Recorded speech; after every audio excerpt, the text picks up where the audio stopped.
Difficult cold starting on KE-Jetronic models.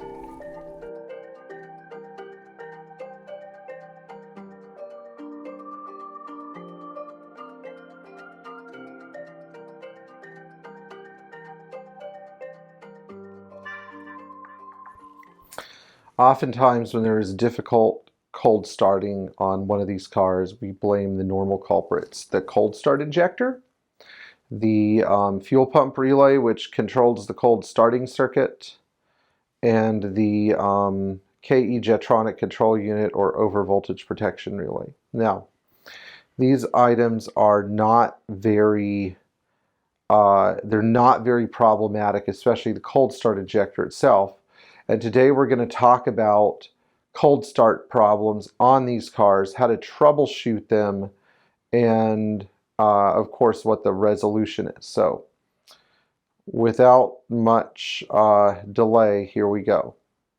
Cold start systems on all of the KE models, so 300E, 190E, 560, 420, Euro 500, 500 SL, 300 SL, R129, 300 CE, all of these cars that were basically, other than the 190E 2.3, introduced after 1985, use this system.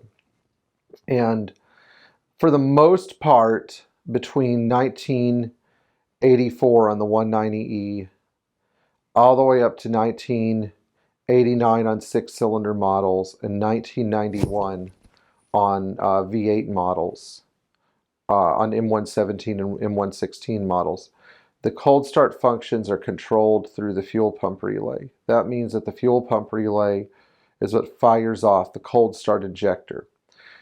After that, the duties were taken over on the 6-cylinder cars and on the M119 engine by the MAS relay. And MAS is the fuel system and AC control relay.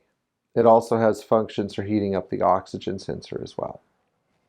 Now, when I talk about the MAS relay and the fuel pump relay, both of them generally perform the same function.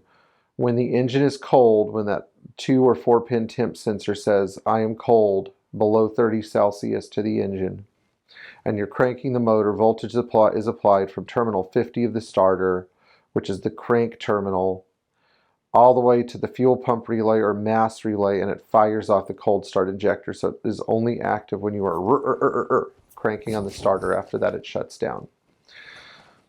Sometimes I don't see a lot of cold start injector failures on cars with MAS relays, but what I do see are a lot of cold start injector issues in cars that have the traditional fuel pump relays. We discussed a few videos ago about how to repair them, and yes, a cracked solder joint is a reality here, especially when you have the crank terminal from the starter with such high voltage coming in, all of a sudden it'll blow apart an old solder joint.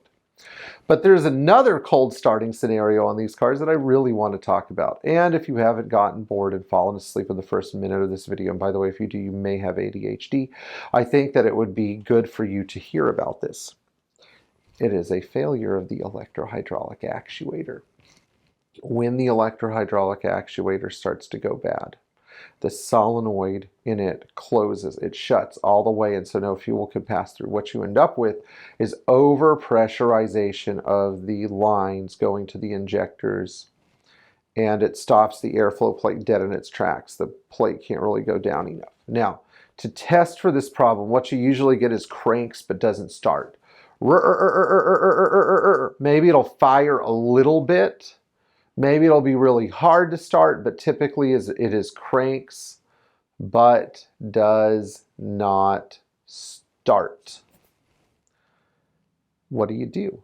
Well, the test for this is the most bizarre, unorthodox test you've ever heard of. And yes, it does involve some raw gasoline, but it's not as, I should give you the appropriate caveats. Make sure your ignition wires are in good shape, that they have the factory insulation sheaths on them, and make sure that the wires are not broken anywhere. So please make sure of that. Crack 2 of the injector lines. That's all you need. And crank the motor, and it should either start and run or try to fire. If it starts trying to fire, then you have your smoking gun. If it starts, you have your smoking gun.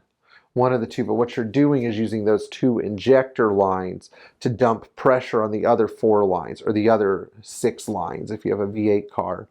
And that allows the airflow meter plate to move down enough and for a reasonable quantity of fuel to be injected, and the engine will either try to start or it will start.